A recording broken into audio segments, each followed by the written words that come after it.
Padre, les saludo en el nombre de Señor Jesucristo. Vamos a inclinar nuestros rostros, Padre, agradecidos contigo, Señor Jesús, por tu bondad, por tu misericordia hacia nosotros. Mi Dios, porque ciertamente, Padre, así como Job de antaño, oh Dios, tenía esa esperanza que algún día te vería, Señor.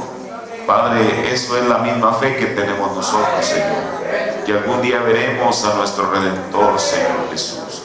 Padre, y aunque nuestro cuerpo pudiera caer a la tumba, Señor, tenemos una promesa anclada en nuestras almas, Señor, que tú nos diste, Padre Celestial, de algún día contemplarte cara a cara, Señor. Padre, pero mientras estamos todavía en este mundo, Señor, sujetos a estas dimensiones, Señor, yo te pido, Señor Jesús, que tú nos prepares cada día y a cada momento para estar listos, Señor, con nuestro boleto en la mano, para cuando ese momento glorioso pueda llegar a nuestras vidas, Señor. Padre, en esta mañana te ruego que la presencia de tu Espíritu Santo, la cual está aquí, pueda venir, Señor, y tomar su propia palabra y darnos la porción que corresponde para nosotros en este día. Padre, danos tu palabra, Señor, en el nombre de nuestro Señor Jesucristo. Amén. Dios bendiga a cada uno de ustedes. Les saludo en el nombre del Señor Jesucristo. Contento de poder verles una vez más. Al final estaré dando mi reporte de este último viaje. Mientras tanto, vamos a ir directamente a la escritura que nos concierne, que es en el libro de Deuteronomio, el capítulo 10, el verso 14.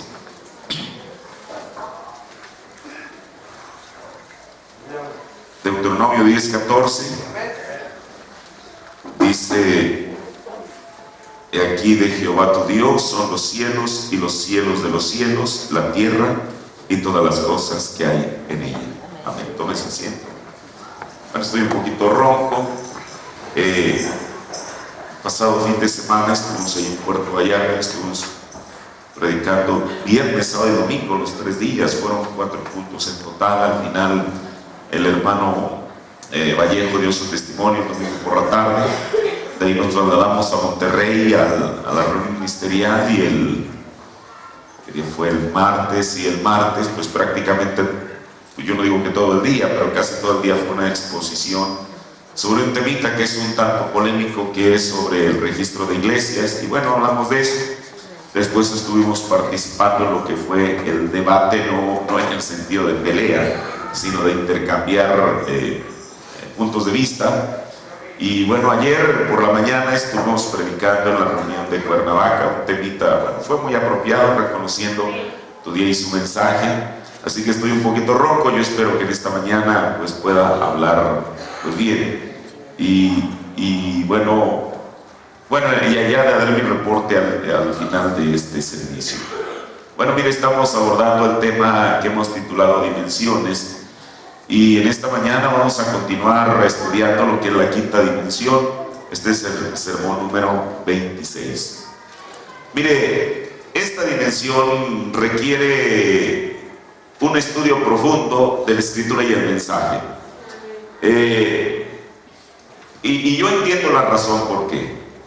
El profeta de Dios, solamente para referirse a esta, aunque no la llama como quinta dimensión, pero uno sabe que se está refiriendo a lo mismo, él en varios mensajes, ahorita solamente voy a tomar 2, él aclara algo. Mire, y voy a comenzar leyendo en el sermón Día de este monte, la página 7, párrafo 14. Dice: entonces, cuando yo en una ocasión leí en la Biblia acerca del infierno, que es la dimensión que estamos estudiando, y yo empecé a leer que la palabra infierno proviene de la palabra Hades, lo cual significa la sepultura.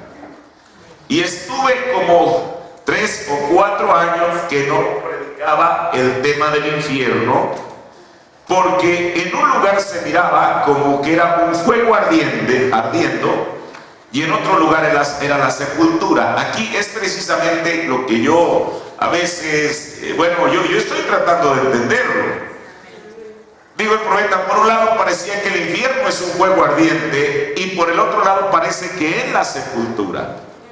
Mire, ayer recordaba cuando el profeta fue a Michoacán, Indiana, que lo acabamos de leer, escuchar en el sermón de la historia de su vida. ¿Cómo es que él un día anterior pasa y saluda al auditorio, les dice quién es, de dónde viene y el cargo que tenía, y al siguiente día lo llaman para que predique? Desde luego él no iba como un predicador, usted sabe, con las notas ahí en la Biblia de lo que iba a hablar, sino que él estaba tan sorprendido cuando alguien lo comienza a llamar y dice: el reverendo William Branham, queremos que nos traiga el mensaje en esta mañana. Entonces vemos que él, por la manera en que iba vestido, no quería pasar la plataforma en medio de una multitud como esa. Imagínese usted al hombre, de pronto lo encuentran allí y le piden que pase a predicar, y él, bueno, ahí va con su Biblia bajo el brazo, quizá de una manera tímida, sube a la plataforma, pero el asunto era sobre qué iba a predicar. Pero bueno, el Señor está en todo. Y entonces dice que al poner la Biblia en el púlpito, la Biblia se abre las hojas en Lucas 16. Y entonces, ¿de qué habla Lucas 16? Bueno, del hombre rico en el infierno. Y todos sabemos eso. Ahora, el profeta en varias veces él habló, al menos hay grabadas unos 10 sermones sobre la historia de su vida, y casi en todos dice lo mismo, donde él, su énfasis, escuche, el énfasis del profeta no fue meterse a explicarle a la gente cómo era el infierno. Lo único que les decía: en el infierno no hay flores. Y entonces él lloró. En el infierno no hay amigos. Y entonces él lloró. En el infierno no hay esto y esto y esto y esto. Y luego él lloró. Pero él no entró al asunto. Yo creo, por lo que él mismo dice, es porque él exactamente no lo entendía. El asunto es que yo creo que fue Dios inspirándole esa escritura, porque para comenzar no era para una enseñanza, era para un mensaje evangelístico. Cuando él terminó su sermón, estaba la gente en el altar que él mismo no se dio cuenta de lo que había pasado hasta que estaba fuera del edificio y tenía como abejas alrededor de la miel un montón de gente diciéndole: reverendo Branham, queremos que vaya y celebre un avivamiento en nuestra iglesia. Pero esto viene en relación a lo que dice el profeta, que él no predicaba, dice, porque en un lugar se miraba como que era un fuego ardiente, el infierno, un fuego ardiendo, y en el otro lugar en la sepultura. Dice: hasta que encontré la verdad de ello. Entonces hay una verdad en este asunto. Entonces, cuando llegué a saber exactamente lo que era, y con la ayuda del ángel del Señor, quien me lo reveló, qué cosa tan preciosa, hermano. Por eso el profeta dijo, porque Pablo dijo que aún si un ángel que venga desde la mismísima presencia de Dios, eso fue lo que dijo Pablo en Gálatas, si un ángel no del infierno, no un ángel caído, pero si un ángel del cielo, un ángel que viniera y se presentara ante usted o ante cualquier persona y le dijera: yo soy enviado de la presencia del Dios Todopoderoso, así como un ángel vino con William Branham, dijo el profeta. Pero si ese ángel no me hubiese hablado conforme a la palabra, yo no le hubiera creído. Esa es la gran diferencia, hermano. Entonces, cuando este ángel vino, él le reveló. Por eso, mire, cuando terminemos esta dimensión, vamos a escuchar cosas que usted no se imaginaba, y a lo mejor van a cambiar nuestra manera de ver ciertas cosas, pero mientras estén en la Biblia y en el mensaje, eso es lo que cuenta. Ahora dice: y solamente me aferro, regreso un poquito, y con la ayuda del ángel del Señor, quien me lo reveló. Pero yo no recibí nada de instrucción, y solamente me aferro a una escritura, y oro y escudriño las escrituras hasta que él viene y me lo revela. En el sermón, el sextuple propósito de la visita del ángel Gabriel a Daniel, aquí en la página 3, en el párrafo 15, dice el mensajero: ustedes saben, me supongo que el hermano Royce Lorer y algunos de los hermanos antiguos que están aquí, que empezaron hace mucho tiempo, creo que fue como en los primeros 3 o 4 años de mi ministerio aquí en el tabernáculo, que yo ni siquiera predicaba sobre el tema del infierno, porque yo no podía comprender si era un lugar ardiente o si era la tumba, Y cada vez que la palabra hablaba de la tumba, yo miraba que la traducción decía Hades. Inclusive si usted tiene una versión 60, en varias citas donde la versión antigua dice infierno, en la versión 60 ya no traducen esa palabra, sino que la dejan tal y como está en el griego, que es Hades. Le voy a poner un ejemplo. Mateo 16, cuando el Señor Jesús le dice a Pedro: bienaventurado eres Pedro, hijo de Jonás, porque esto no te lo reveló carne y sangre. En la versión antigua dice: y las puertas del infierno no prevalecerán en contra de la revelación que Pedro había tenido. Si usted tiene una versión 60, dice: y las puertas del Hades. ¿Hay alguien aquí que tenga una versión 60 que puede decir que lo que le estoy diciendo es verdad? La versión 60 dice Hades, la versión antigua dice infierno. Ahora, ¿sí dice así Hades? ¿Y las puertas del Hades? Ahora bien, dice: y cada vez que la palabra hablaba de la tumba, yo miraba que la traducción decía Hades. Y luego dice el profeta: Hades es la tumba. Cada vez que hablaba de infierno era Hades, la tumba, y sencillamente yo lo dejé en paz hasta que verdaderamente me di cuenta de lo que estaba hablando, y entonces prediqué sobre el infierno. Ahora, el profeta lo reconoce. Mientras él no entendía qué cosa era el infierno, bueno, lo dejó por la paz. Espérenme, que hay algo que tengo que seguir leyendo aquí. Párrafo, aquí mismo. Oh, aquí está, mire qué bueno. Le estoy leyendo el mismo sermón. Así que cuando verdaderamente me di cuenta de todo el cuadro y miré dónde estaba, porque yo creo, escuche, aquí ella no va a hablar de él, va a hablar de nosotros o de los ministros. Porque yo creo que un ministro es responsable delante de Dios por lo que le dice a esa congregación. Es responsable por lo que le va a decir al pueblo, porque ellos se van a aferrar a eso. Así que entonces, ¿qué si yo los tengo a ellos aferrados a un lugar incorrecto? Y luego viene el tiempo cuando esa esperanza no se queda en pie. Ahora esto es serio. Mire, yo cuando leí estas cosas dije: Señor, es verdad. Mire, porque como el profeta lo dijo, el evangelismo trae a la gente al altar, le muestra que es un pecador y lo trae a un arrepentimiento. Pero el profeta dijo que la enseñanza es algo completamente distinto. Dijo en adopción que enseñar es caminar sobre hielo delgado. Uno tiene que saber dónde pone el pie, porque de otra manera se va a hundir.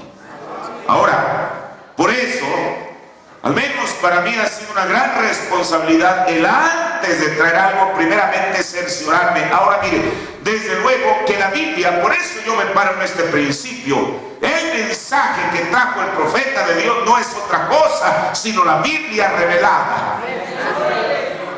Porque si algo sabemos, no es por nuestro propio entendimiento o teología, es porque ha venido un mensaje revelando la palabra.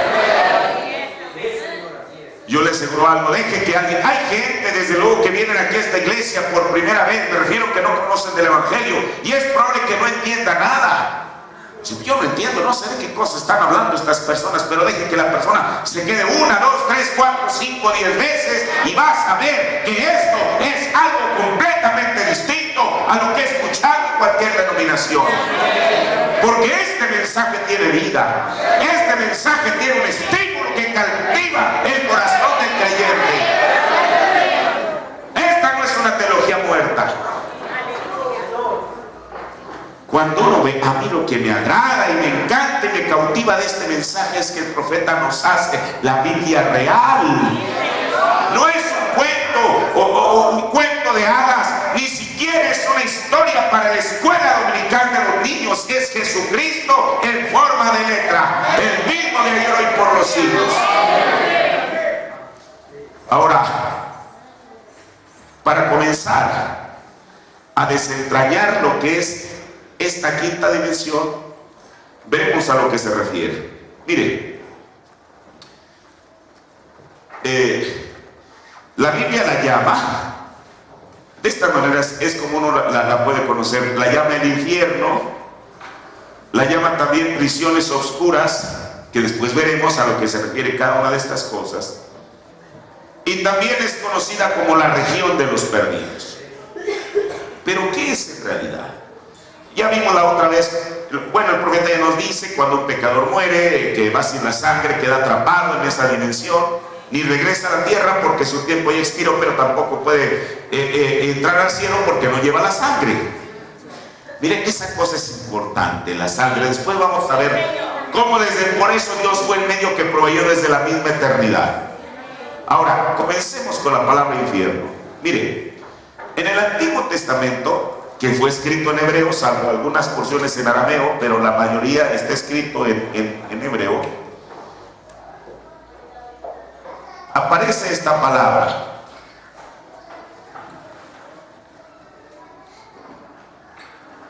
Así. Esta palabra, más comúnmente conocida por nosotros, es lo que la Biblia llama Seol. Así es en hebreo. Bueno, pero ¿qué es el Seol? La palabra Seol literalmente significa el inframundo, la tumba, el infierno y el abismo.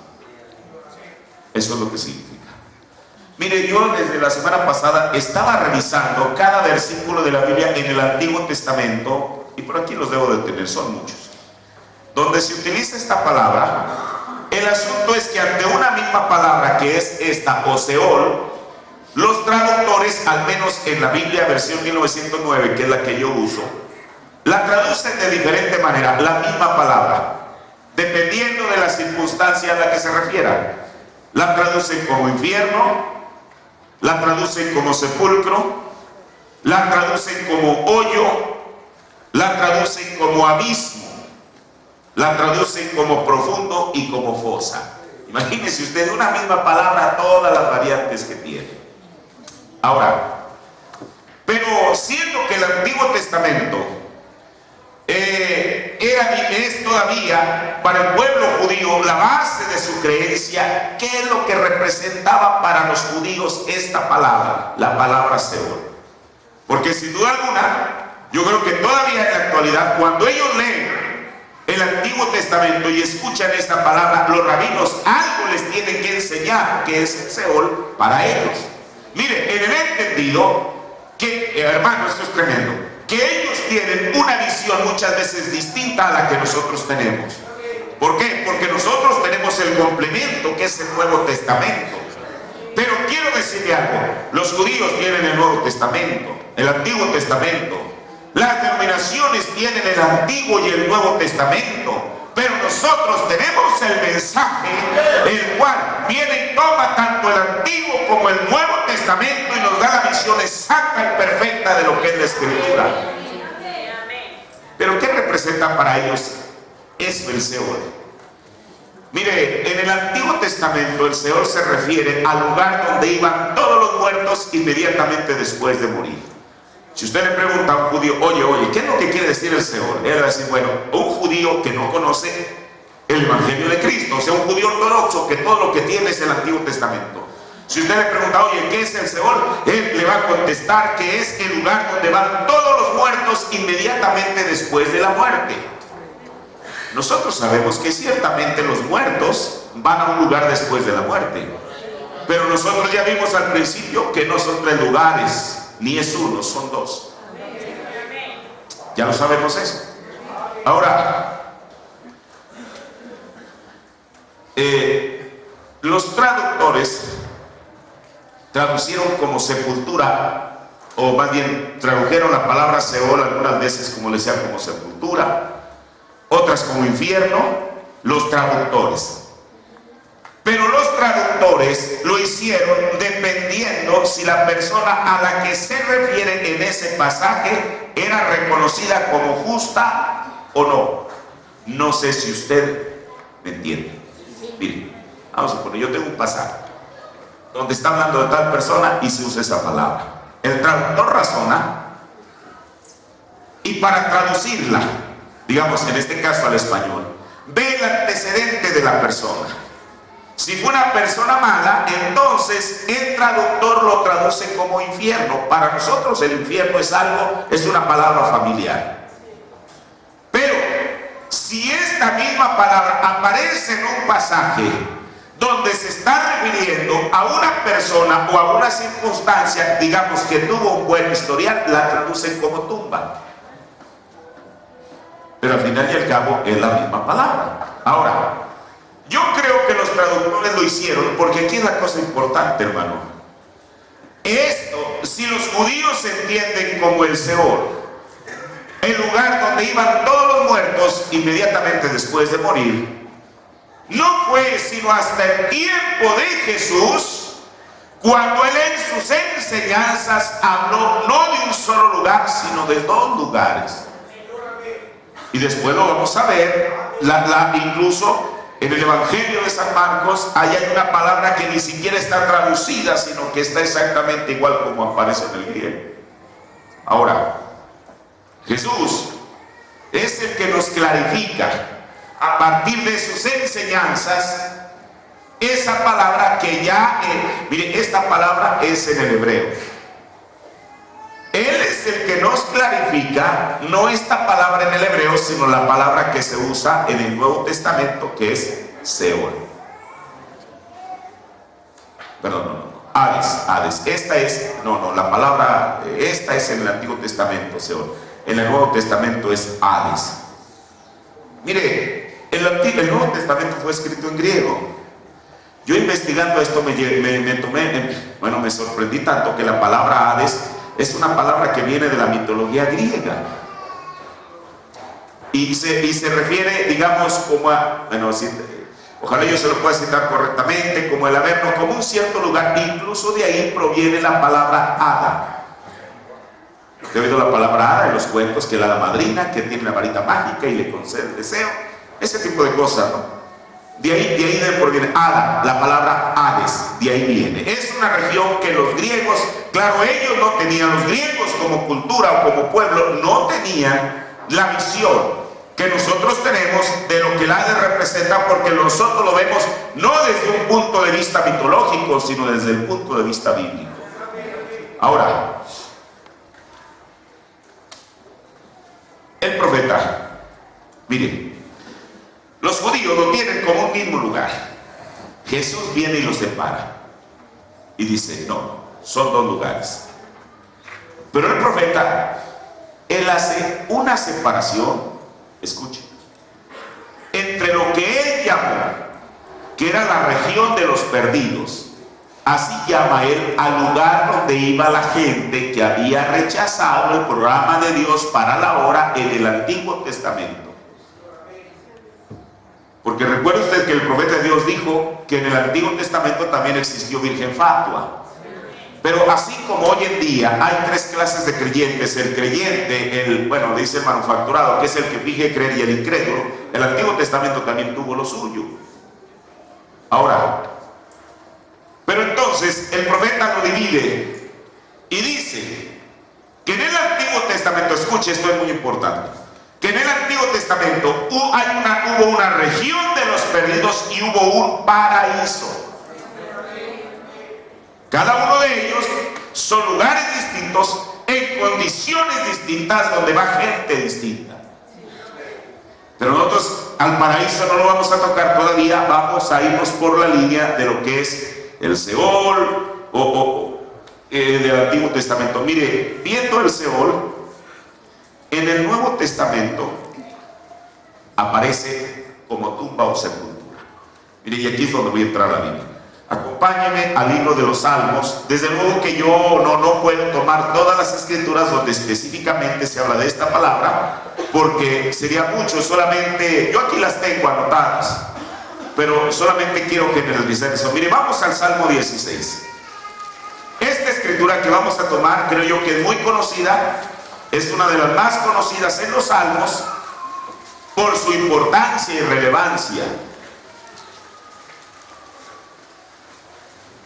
David está hablando en el Salmo 16, el verso 10. Miren, aquí parece que David está hablando en pronombre personal.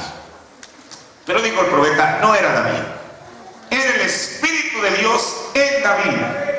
Por eso cuando en el Salmo 22 él dice, Dios mío, ¿por qué me has desamparado? Horadaron mis manos y mis pies.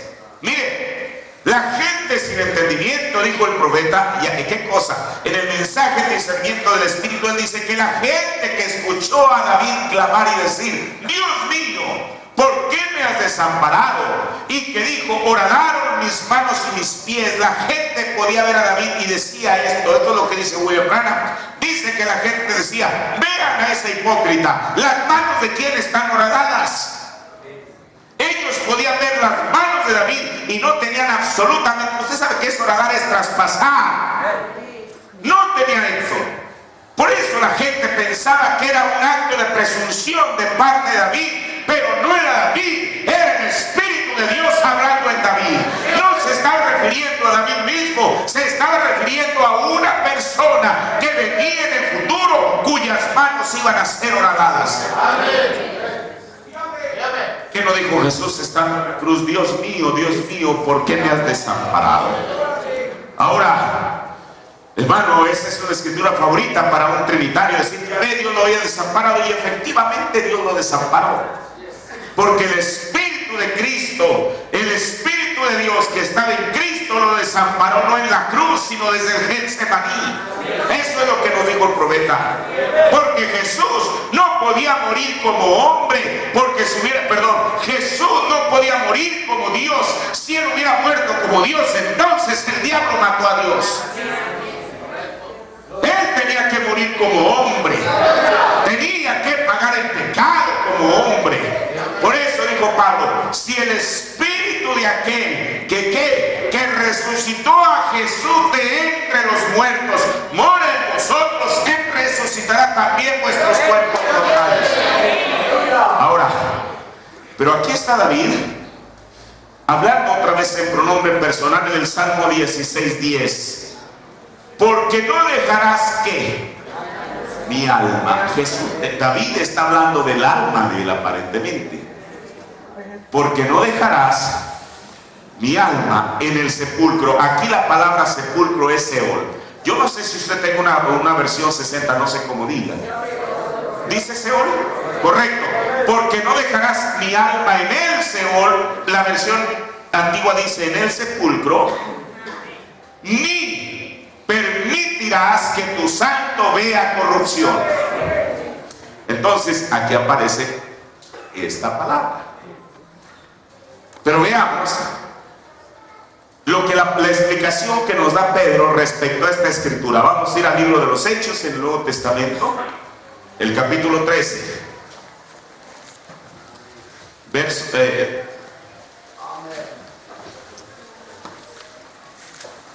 es Pablo. Hechos 13, el versículo 35.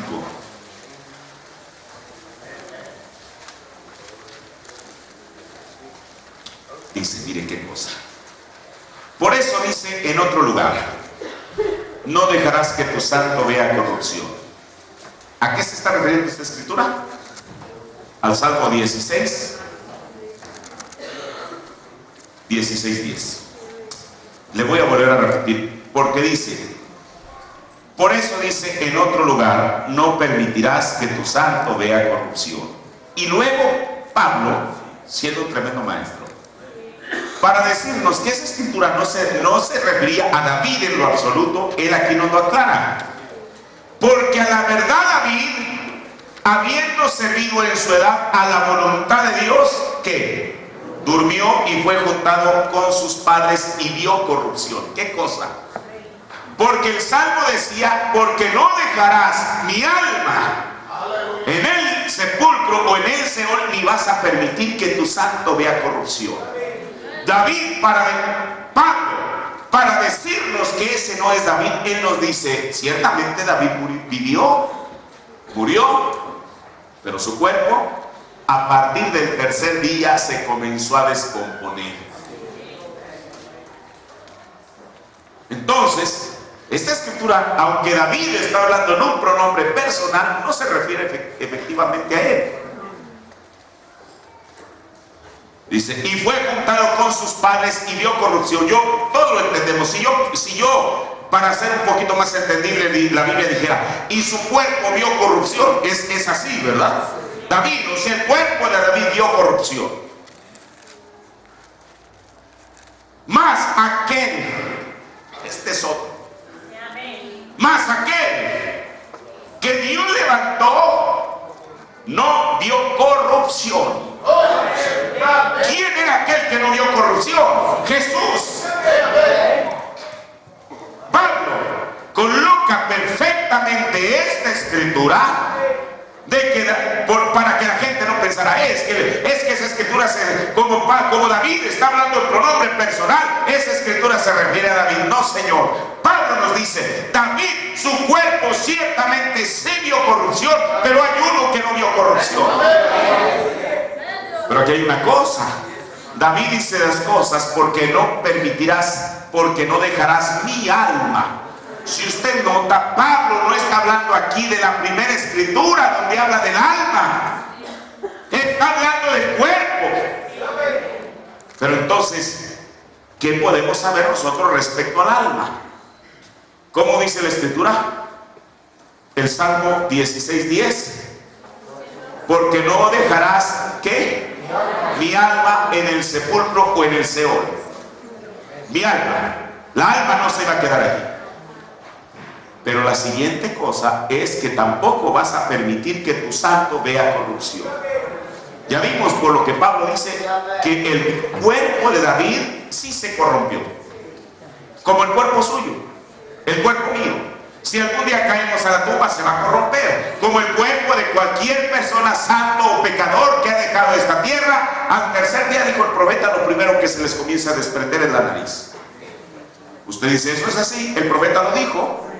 Dijo que cuando ¿cómo se llama? Lázaro, que estaba embalsamado y envuelto en aquellos lienzos, dijo, ya la nariz se había desprendido. Mira, hay una cita, ojalá yo la pueda citar correctamente, dijo el profeta, porque él habla del cuerpo y el alma. Dijo, el cuerpo reconoció a su dueño y el alma reconoció a su hacedor. El alma y el cuerpo, ¿qué cosa? De Lázaro. Mire, después vamos a ver eso. ¿Dónde estuvo Lázaro en esos días? Que su espíritu no estaba en el cuerpo. Pero mire, vamos a ir a ver qué fue lo que pasó con el alma de este personaje, el cual sabemos que es Jesús, del que se está refiriendo en el Salmo 16. Ya vimos que su cuerpo no vio corrupción, según dice aquí Pablo. Pero entonces, ¿el alma qué fue? Porque en el Salmo habla de dos cosas, del alma y el cuerpo. ¿Qué fue de él? Vamos a ir a la primera epístola del apóstol San Pedro, el capítulo 3.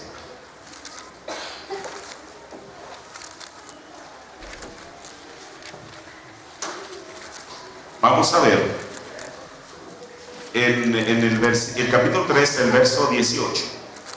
Primera de Pedro 3, 18.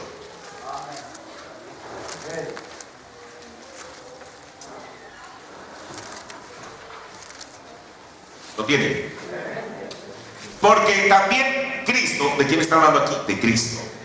Porque también Cristo padeció una vez por los pecados, el justo por los injustos, para llevarnos a Dios, siendo a la verdad muerto en la carne, o sea, muerto en el cuerpo. Jesús, cuando estaba en la cruz, no es como dicen los incrédulos, dice el profeta, que le dieron mandrágora, que era una especie de, usted sabe, que lo adormecía, y ahí él fingió que estaba muerto. Jesús no fingió que estaba muerto. Por eso dijo el profeta, Jesús mismo había dicho en San Juan 3, así como Moisés levantó la serpiente en el desierto, el profeta dice, la serpiente no tenía vida, estaba cristalizada. De igual manera Jesús dijo, así es necesario que el Hijo del Hombre sea levantado en la cruz. Jesús no estaba fingiendo estar muerto, Él estaba muerto. Siendo a la verdad muerto en la carne, o sea, en el cuerpo. ¿Pero qué? Vivificado en el espíritu. Esto es importante. El cuerpo de Jesús estaba muerto, pero su espíritu fue vivificado. ¿Qué es vivificar? Dar vida. En el cual, o sea, en el espíritu no en el cuerpo, escuche. Por eso yo tomé desde el verso de 18. En el cual, o sea, en el espíritu, Jesús en el espíritu, no en el cuerpo estaba en la tumba. Pero en el espíritu fue, ¿a dónde? Y predicó. ¿Qué cosa, hermano? Mire, Jesús predicó durante 3 años y medio, pero cuando Él murió, no cesó de predicar. El cuerpo estaba en la tumba muerto, como lo dice aquí el apóstol Pedro, pero mientras el cuerpo estaba en el sepulcro, en el Seol, en el Hades, mientras su cuerpo estaba allí, su alma, el alma de Jesús, el espíritu de Jesús, estaba predicando. ¿Dónde y a quién? Y predicó a los espíritus encarcelados. Por eso yo le decía que la Biblia a esta quinta dimensión le llama el infierno o prisiones oscuras. Alguien que está encarcelado es porque está en una prisión. Había espíritus que estaban encarcelados. Pero escuchen, Jesús no fue a predicarle a todos aquellos que estaban encarcelados, le fue a predicar a una edad específica, los cuales en otro tiempo fueron desobedientes. Desobedientes desde Caín a la fecha, el mundo está lleno de desobedientes. Ustedes Caín desobediente, sí, porque el Señor le dijo, mira, si haces como tu hermano Abel, otra cosa te espera. Pero el hombre fue desobediente a Dios, no quiso aceptar las reglas que Dios había puesto, los cuales en otro tiempo fueron desobedientes. Cuando una vez esperaba la paciencia de Dios, ¿dónde? En los días de Noé, no en los días de Moisés, no en los días de Jeremías, no en los días de Daniel, sino que Pedro es específico, que Jesús fue y les predicó a esas personas que vivieron en la edad de Noé. Ahora,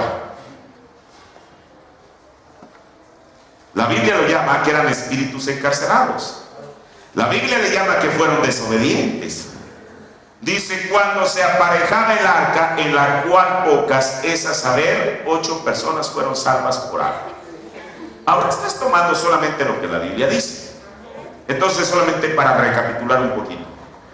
Cuando Jesús murió, su cuerpo fue al Hades, como dice la Biblia, o al Seol, como dice en el Antiguo Testamento. Su cuerpo, pero su espíritu fue a dónde? A aquel lugar donde estaban aquellos espíritus encarcelados que fueron desobedientes en el tiempo de Noé. Ahora, tomemos la revelación en preguntas y respuestas sobre Hebreos, parte 2, página 244. Usted sabe, y el profeta aquí comienza diciendo, dice, sí, fíjese mi amigo testigo de Jehová. ¿Por qué testigo de Jehová? Bueno, porque los testigos de Jehová creen y enseñan que cuando una persona se muere, ahí termina todo, se acaba. Pero eso no es bíblico, porque aquí nos dice la Biblia que aquellos desobedientes en el tiempo de Noé, Jesús no fue a predicarles a un servicio funeral, ante un cadáver. Jesús fue a predicarles a personas que estaban vivas, que podían escuchar aquel sermón de Jesús. Y ahorita vamos a ver qué es lo que el profeta, o qué fue lo que Jesús les fue a predicar. Mire, sí, fíjese mi amigo testigo de Jehová, me gustaría preguntarle algo. ¿Ve? Si el infierno es su lugar, Hades, Seol, como usted quiera llamarlo, si eso cesa en la sepultura, entonces ¿por qué dijo él? No cesarás mi alma en el infierno, ni permitirás que tu santo vea corrupción. ¿Qué de eso ve? Aquí estaba su cuerpo en la sepultura. Es lo que dice la Biblia. Y su alma, o sea, el alma de Jesús, estaba en el infierno predicando con vida. O sea, el alma el cuerpo de Jesús estaba muerto, pero el alma de Jesús tenía vida. ¿Qué de eso? ¿Qué cosa? Él estaba en su teofanía otra vez. Hermano, él descendió de ser logos a ser teofanía, a ser carne. Aquí él había tomado otra vez su cuerpo teofánico, porque eso quiere decir que ellos no estaban viendo un espíritu, porque de por sí el lugar donde ellos están, vamos a ver, es un lugar terrible, y todavía que aparezca ahí un espíritu humano, ellos estaban viendo a Jesús, como dijo el profeta, en un cuerpo teofánico. Ahora, y estaba como testigo ante ellos los que no se habían arrepentido en la paciencia de Dios. Mire, ahorita recuerdo algo.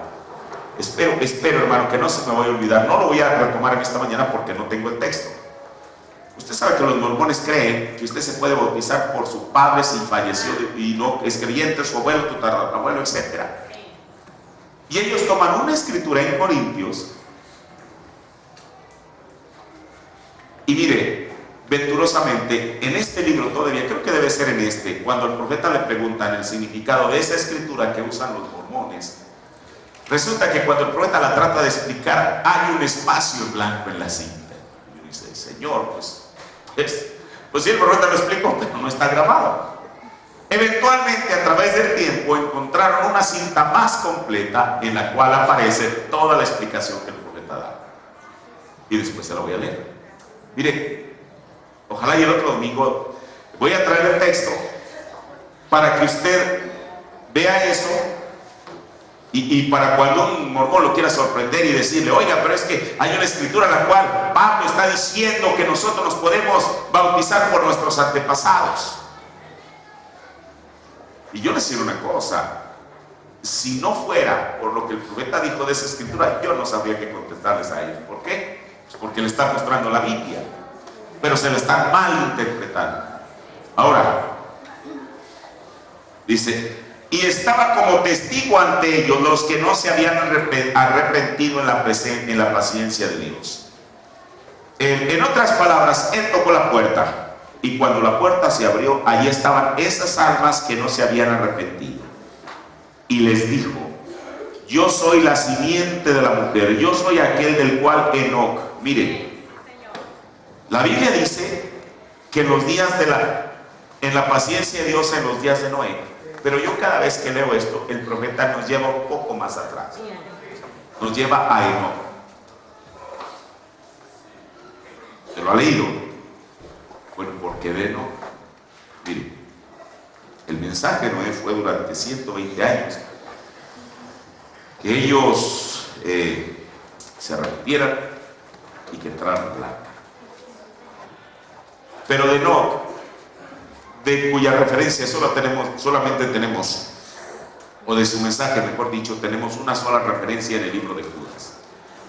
Cuando Judas dice de los cuales predicó Enoc, o profetizó, mejor dicho, de los cuales profetizó Enoc, el séptimo de Adán, diciendo, he aquí el Señor viene con sus santos millares. Eso es lo que dice la Biblia.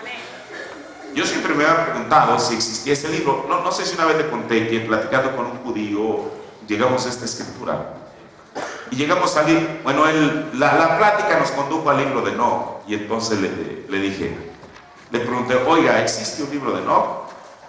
Me dijo, sí. Entonces me dijo, ¿tu Biblia no lo trae? Le digo, no, yo aquí la Biblia no aparece ningún libro de Enoc, aunque aparece una referencia. Y hace unos años, Gabriel, no sé si esté aquí en esta mañana, a Gabriel le gusta mucho hurgar ahí entre las antigüedades, y encontró el libro completo de Enoc en una librería. Yo le pregunté, oye Gabriel, esa escritura a la cual Judas se refiere, ¿aparece en este libro?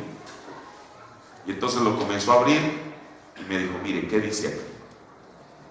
Y efectivamente, en ese libro viene lo mismo que Judas está citando. Claro, es todo un libro completo, es un libro. Pero eso de los cuales profetizó Enoc, séptimo de Adán. Ahora mire, porque el profeta siempre se hace más énfasis, aunque la Biblia dice que fue en los días de Noé, el profeta hace más énfasis en Enoc, que fue el profeta anterior a Noé. Usted sabe que una vez vimos que Noé representa ¿qué? Al grupo que pasó por la tribulación, representa hoy en día a los judíos, a los 144,000. Pero Enoc fue el séptimo. Cada vez que aparece un séptimo hay algo importante. La Biblia dice que no fue el séptimo de Adán. Por eso, si había alguien que había de culminar esta dispensación, no era el quinto ángel ni el sexto ángel, sino en los días de la voz del séptimo ángel. El séptimo siempre tiene un significado especial. Ahora, le voy a seguir leyendo. Déjenme ver. Yo soy la simiente de la mujer, yo soy aquel del cual Enoc, y luego el paraíso, que es otro lugar. Aquí es una cosa importante. Mire, yo una vez escuché un predicador ese mensaje, que bueno, él estaba tratando de enseñar algo, y yo me asombré con lo que escuché. Él estaba tratando de decir que Adán, Abraham, Sara y todos ellos, que estaban en el infierno en el Antiguo Testamento, y que de ahí Jesús los rescató. Yo dije, pues ¿qué es lo que está leyendo? ¿Qué teología está leyendo este hermano? Pero el profeta dijo, aquí habla otra cosa, habla del paraíso. Ahora, pero nosotros no estamos estudiando todavía el paraíso. Dice, y luego el paraíso, que es otro lugar. Nunca se olvide de esos tres lugares: el lugar a donde va el pecador, el lugar a donde va el justo y el infierno mismo. ¿A dónde más? El lugar a donde va el pecador, el lugar a donde va el justo y el infierno mismo. ¿Ve? Y dice el profeta más adelante, y ahora recuerde, cuando él murió, él fue y predicó primeramente a las almas que no estaban en prisión. Dice, quiero decir, las almas que estaban en prisión, y les testificó que él era la simiente de la mujer. Él era aquel que no vio viniendo con 10,000 de sus santos. Él tuvo que ser testigo de las escrituras que habían sido predicadas por Noé y por Enoc, y por los justos, de que él era aquel. Todo tenía que reconocerlo. Y entonces, fíjese, entonces él descendió al infierno, no a la tumba, porque su cuerpo ya estaba en la tumba, pero él descendió al infierno y recibió las llaves del infierno y de la muerte que el diablo tenía. Y luego ascendió al paraíso y se llevó con él hasta... Bueno, esto lo vamos a ver después, cuando él asciende al paraíso. Más adelante dice. Ahora, pero este cuerpo, mientras su alma estaba aquí testificando a los perdidos, quitándole las llaves al diablo, y cuando él resucitó, él se llevó con él a Abraham, a Isaac. Su alma estaba allí abajo haciendo esto, y su cuerpo estaba postrado en la tumba. Esa es la razón por la cual Jesús dijo. La gente dice, bueno, ¿por qué Jesús dijo en 3 días lo levantaré, en 3 días me levantaré? Él murió en la tarde del viernes y resucitó el domingo en la mañana. Pero fíjese, era en un periodo de 3 días. Pero yo hace poco recibí un correo de alguien de Sudamérica, que él estaba tratando de decir que la enseñanza de William Branham no era exacta, porque Jesús dijo, cuando está hablando de la reina del sur y eso dijo, o de la señal de Jonás, él dijo, así como Jonás estuvo en el vientre de la ballena 3 días y 3 noches, así es necesario que el Hijo del Hombre esté en el vientre de la tierra. Ahora, si usted toma, por eso mire, aquí es donde hay la confusión. Los adventistas han querido ser más listos, y ellos dicen que Jesús lo crucificaron desde el miércoles, para poder hacer la noche del miércoles, la noche del jueves y la noche del viernes. Y ellos, como son sabáticos, dicen que resucitó el sábado. Pero la Biblia no dice que él resucitó el séptimo día. La Biblia dice que él resucitó el primer día de la semana, que es un domingo, así como. Y ahí es donde la gente se confunde. Por eso el profeta dice que no fueron 3 días exactos, fue en el periodo de 3 días, viernes, sábado y domingo. Ahora, voy a leerle otra porción del mensaje que está un poquito más explícita, lo que el profeta dice aquí. Y está en el sermón Jesús glorificado, predicado el 22 de febrero del 55. Es el párrafo 51-52. Aquí está el profeta hablando de lo mismo. Y dice, puedo verlo ascender a la región de los perdidos, a una puerta. Y luego el profeta toca allí. Y él abrió la puerta. Ellos comenzaron a gritar y a gemir, esas almas que no se arrepintieron. Él dijo, ustedes son de Enoc. Aquí está la cosa. O sea, el profeta dice que Jesús identificó a ese grupo al cual él le fue a predicar mientras su cuerpo estaba en la tumba. Los identificó como los, bueno, no digo creyentes, los incrédulos de la edad de Enoc. Ustedes son de Enoc. Yo soy él, del que no tuvo una revelación espiritual. Yo soy el que fue predicado antes de la destrucción antediluviana. Hermano, eso quiere decir que Jesús fue predicado antes de la destrucción antediluviana. Recuerde, porque Jesús vino retratándose desde la misma eternidad, desde el huerto de Edén, en tipos, figuras y sombras. Cuando el Señor le dijo a la mujer, y tu simiente, se estaba refiriendo a Jesús. Génesis 3:15.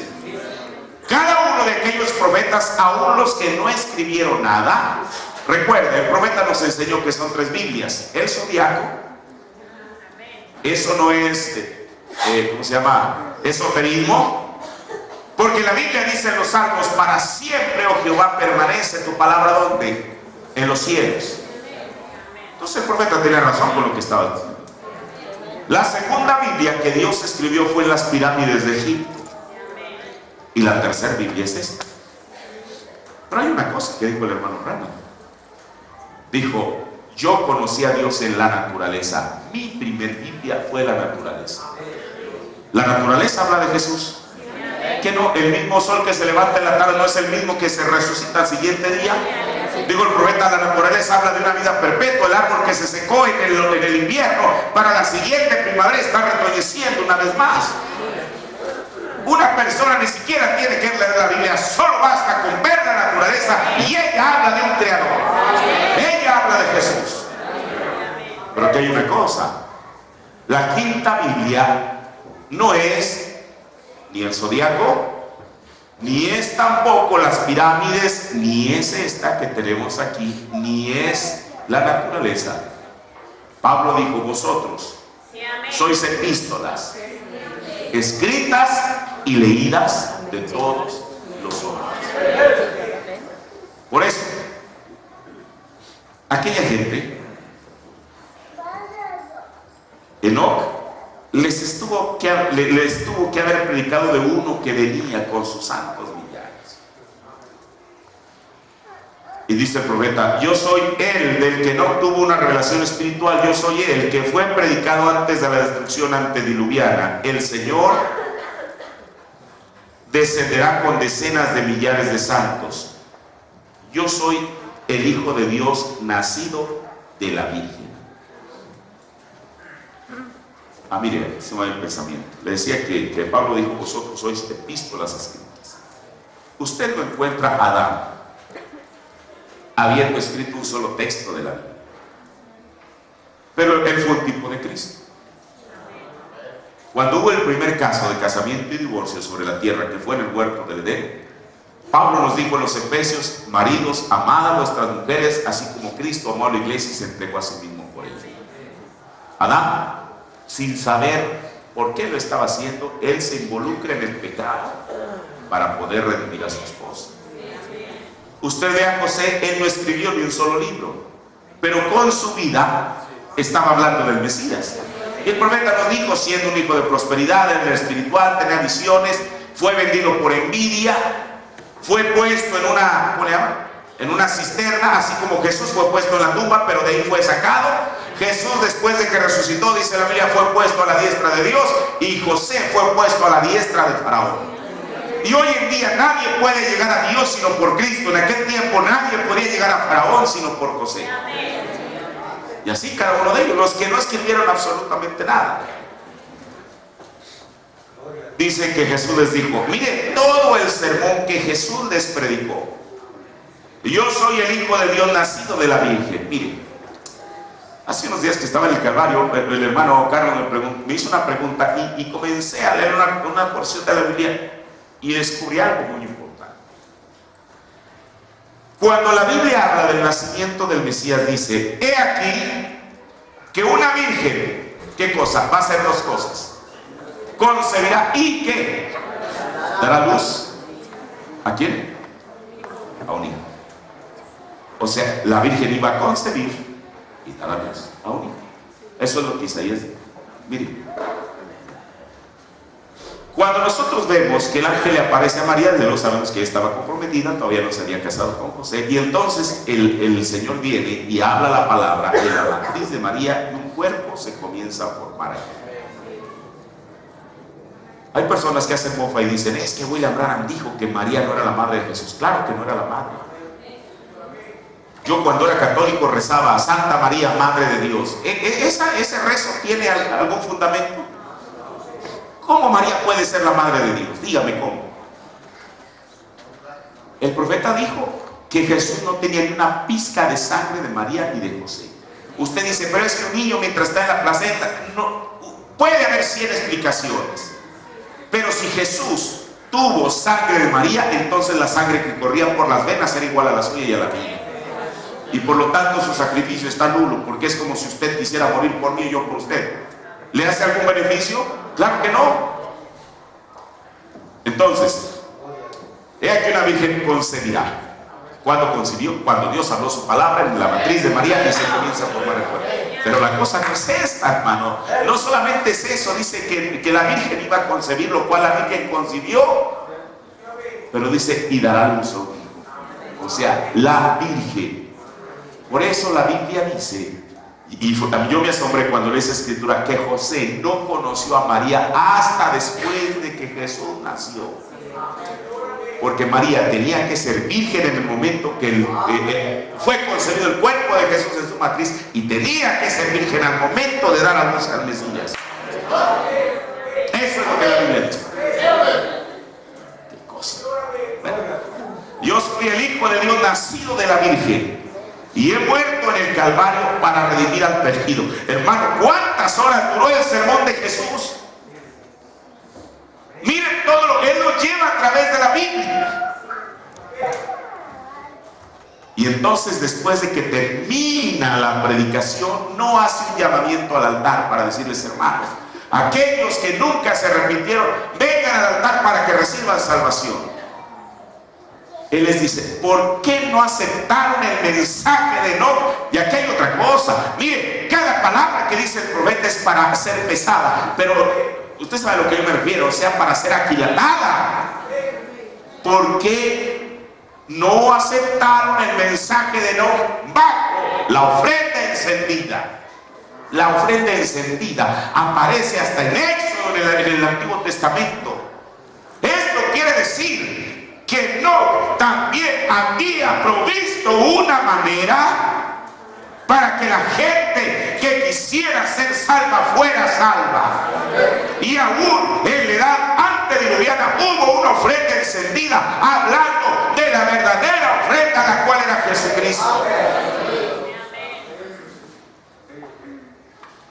Y después que les dice, ¿por qué no aceptaron el mensaje de Enoc bajo la ofrenda encendida? Miren lo que dice el profeta. La puerta se cerró, se acabó el sermón. La puerta se cerró con un lloro, aullido y crujir de dientes. ¿De quién? De la congregación a la cual Jesús les había predicado aquel tremendo sermón. El asunto que aunque hubiera lloro, aunque hubiera aullido, aunque hubiera crujir de dientes, ya era demasiado tarde. Su día de redención se había terminado.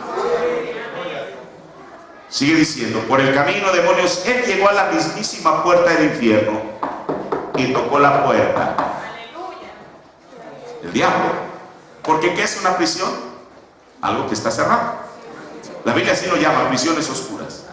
El diablo quizá aquí hurga, aquí está la llave. Quizá usted comience a escuchar ahí el ruido de la llave en aquella puerta. Y cuando abre la puerta, menuda sorpresa que se lleva. Miren lo que el profeta dice. El diablo abrió la puerta y dijo, pues finalmente llegaste, ¿verdad? ¡Qué cosa! Pensé que te tenía cuando maté a Abel. Hermano, Abel debió de haber tenido tanto de Cristo que el diablo lo confundió con Cristo. cuando arrojé a los jóvenes hebreos en el horno ardiente. Dijo, bueno, si no es Mesac, podrá ser Sadrach, si no Abednego, cualquiera de los tres debe de ser. Por eso los arrojó. Pensé que te tenía cuando arrojé a los jóvenes hebreos en el horno ardiente. Yo estaba seguro que te tenía cuando decapité a Juan. ¿Sabe una cosa? El ministerio de Juan debe haber sido tan parecido al del Mesías que en el libro de Lucas, cuando usted ve que Juan tiene una sesión de preguntas y respuestas, cuando los publicanos le dicen, ¿nosotros qué hacemos? La gente dijo, ¿nosotros qué hacemos? Los soldados le dijeron, ¿nosotros qué hacemos? Y él les contesta a cada quien su pregunta. Después de que Juan terminó de predicar, dice la Biblia que la gente en su corazón estaba pensando si acaso Juan era el Cristo, el Mesías. Ahora, yo estaba seguro que te tenía cuando decapité a Juan, pero al fin y al cabo llegaste. ¿Puedo oírle decir, Satanás? Acabo de tomar la llave y dársela al apóstol Pedro para el reino de los cielos. Pero he descendido a tomar las llaves de la muerte y del infierno y tú vas a entregármelas. No estaba estirando la mano, sería tan amable entregarme esas llaves, me las vas a entregar. ¿Puedo verlo estirar la mano allí? Él dijo, espera un momento, hay una propuesta por el pecado, ¿te acuerdas? Yo causé que Eva pecara. Pero él dijo, momento, yo soy el Hijo de Dios nacido de la Virgen, el precio ha sido pagado. Mi sangre es, hermano, mi sangre está todavía fresca en la cruz del Calvario. Por si no lo querías ver, darte una vuelta y ver la cruz y ahí está la sangre fresca todavía. Ya no puedes simularle a la gente. Yo vengo a tomar el control. Amén. Lo veo estirar la mano y arrebatar de un tirón las llaves del costado de él, colgárselas en su propio costado. Al aproximarse el amanecer, él regresa y comienza su... ¿Qué pasa? Oh, mire, había una escritura que tenía que cumplirse, así como... ¿Qué fue lo que le dijo Dios cuando luchó contra Jacob? Suéltame, porque está rayando el alba. ¿Cuál era la prisa de tener que irse antes de que rayara el alba? Aquí había una escritura que cumplir. Él era el sol de justicia. Tenía que levantarse. Ya salió el sol, dice la Biblia. O las mujeres fueron al sepulcro, ya salió el sol. Él tenía que levantarse junto con el sol de justicia. Ahora, escuche. Eso fue lo que Jesús fue y les predica a aquellas almas en prisión. Pero vayamos a Noé. El último mensaje de Noé, dijo el profeta de Dios, fue parado ya en la puerta del arca. Él ya estaba dentro, la gente estaba afuera. Pero aquel último mensaje no fue para decirles, señoras y señores, este es el último llamamiento al altar. ¿Quién de ustedes quiere arrepentirse? Recuerden que la puerta del arca todavía está abierta. ¿Quién de ustedes quiere levantar su mano y decir, Señor, yo me arrepiento y acepto la vía provista por Dios para salvación? Su sermón no fue ese. El sermón de Noé no fue para salvación, sino que fue para testimonio. Aquí en Almas Encarceladas, la página 45, el párrafo 300. O escuchen, todos los que rechazaron el mensaje de la hora antes de la condenación, les fue predicado el evangelio primero a los condenados antes de que partieran sin misericordia. O sea, ellos en esta tierra, antes de irse de esta tierra, ya habían sellado su testimonio. Dice el profeta, antes que partieran sin misericordia, Noé encerrado ahí fue un testimonio. Dios cerró la puerta, escuchen, después de su tercer jalón. ¿Le suena a usted parecido eso? O sea, entonces quiere decir que Noé también tuvo primero, segundo y tercer jalón. El profeta dice que Noé lo tuvo. Jesús lo tuvo y William Branham lo tiene.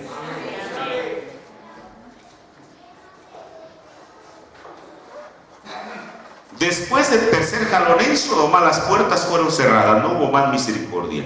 Los 10 no pudieron ser hallados, y a los perdidos se les predicó el evangelio, los cuales no podían ser salvos, porque ha sido así en cada edad. Cada edad rechaza el mensaje antes del juicio. Mire, cuando el profeta comienza a hablar este mensaje a los encarcelados, si usted ha leído, el profeta dice: yo temo, dijo, ojalá y no sea la hora todavía. Pero desde luego no era la hora, porque si hubiera sido la hora el 10 de noviembre de 1963, usted y yo estaríamos sin esperanza en esta mañana. Termino con una escritura. Vamos a ir a Mateo 24, el capítulo 14.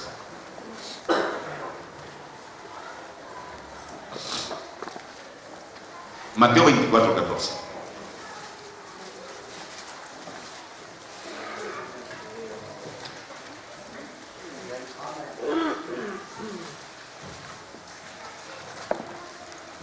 Lo tiene.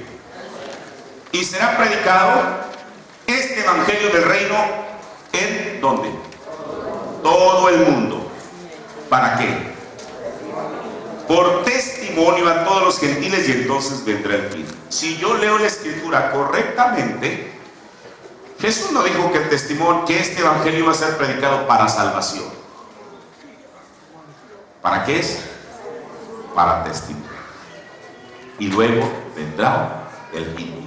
Inmediatamente después que este evangelio sea predicado por testimonio para todo el mundo, viene el fin. Mire, muchas veces, mucha gente, y creo que hasta en el mensaje, han interpretado esto o esta escritura como una gran cruzada mundial para ganar almas para Cristo. Pero no es así. Hoy es cuando las almas deben de ser ganadas para Cristo. Cuando la Biblia dice que este evangelio del reino va a ser predicado en todo el mundo, así como Noé, el último sermón que él predicó ya no fue para que alguien pudiera entrar al arca, porque de todas maneras no iban a entrar. Si usted nota, a medida, creo yo, que el tiempo del juicio venidero, en el tiempo de Noé, se estaba acercando, el corazón de la gente se estaba endureciendo más y más y más. Cuando esto venga, que este evangelio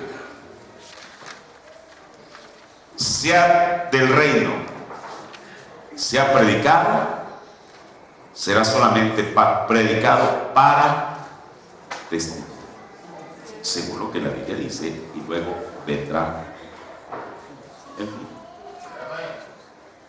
Miren, esta escritura ya no la tenía en mis notas, no tiene que abrir la Biblia, solamente se la voy a leer en Lucas, el capítulo 24. El verso 45, este es Jesús hablando y diciendo: entonces Jesús les abrió el sentido para que entendiesen las escrituras y les dijo: así está escrito, y así fue necesario que el Cristo padeciese y resucitase de los muertos el tercer día, y que se predicase en su nombre el arrepentimiento y la remisión de pecados en todas las naciones, comenzando desde Jerusalén. Esta comisión de Lucas 24, 47 sigue vigente hasta este día. Se sigue predicando en su nombre el arrepentimiento y la remisión de pecados en todo el mundo. Pero Mateo 24 dice que se va a predicar este evangelio no para salvación ni para remisión de pecados, solamente como un testimonio, y luego vendrá aquí. Así que, hermano, este es un tiempo tremendo. Jesús, entonces su cuerpo efectivamente estaba en la tumba, pero su alma estaba en el infierno. ¿Haciendo qué? Predicándoles a las almas que no se habían arrepentido del tiempo de Enoc y del tiempo de Noé. Entonces, esto es solamente ver un poquito acerca de lo que es esta quinta dimensión, porque recuerden, a las que Jesús fue a ver eran almas del Antiguo Testamento. Entonces quiere decir que aunque los judíos creen que el Seol es solamente un lugar donde buenos y malos van a ese lugar inmediatamente después de que mueren, sabemos que la Biblia dice que no es así. Porque si es la tumba, como lo trata de interpretar, Jesús estuvo en la tumba del cuerpo. Pero si es el otro lugar, la región de los perdidos, Jesús también fue allí. Pero no para quedar cautivado, encarcelado como los otros que estaban allí, sino fue para dos cosas: para predicarles el evangelio por testimonio, y segundo, para quitarle al diablo aquello que por el pecado él mantenía, aquellas llaves del infierno y de la muerte. Por eso en Apocalipsis, usted lo ve en Apocalipsis 1 diciendo: yo soy el que estuve muerto y vivo, y ahora tengo las llaves del infierno y de la muerte. Digo, el profeta, él no tenía las llaves del reino de los cielos porque ya se las había entregado a Pedro. Yo espero que en esta mañana esto usted haya podido entender la palabra. Vamos a ponernos de pie, vamos a orar a Dios. Padre, te agradecemos, Señor, por tu palabra, la cual, oh Dios, es tan preciosa, tan maravillosa, porque esta palabra, Señor, Padre, ella nos ha traído a un entendimiento de las cosas, Señor. Pero no solamente a un entendimiento, sino, como dijo tu profeta la última vez que tomamos, Dios, ese extracto, esa cita tan preciosa, que hay un infierno que evitar y hay un cielo que ganar, Señor. Aquí estamos, Dios, porque nos estamos luchando, porque tu palabra dice que el reino y solo los valientes lo arrebatan. Padre, queremos ser parte de esos valientes, Señor. Queremos ganar ese cielo, Señor, aunque ciertamente no lo es por gracia, pero se requiere un esfuerzo, como dijo tu profeta. Padre, bendice a tu pueblo que en esta mañana ha escuchado estas palabras, Señor.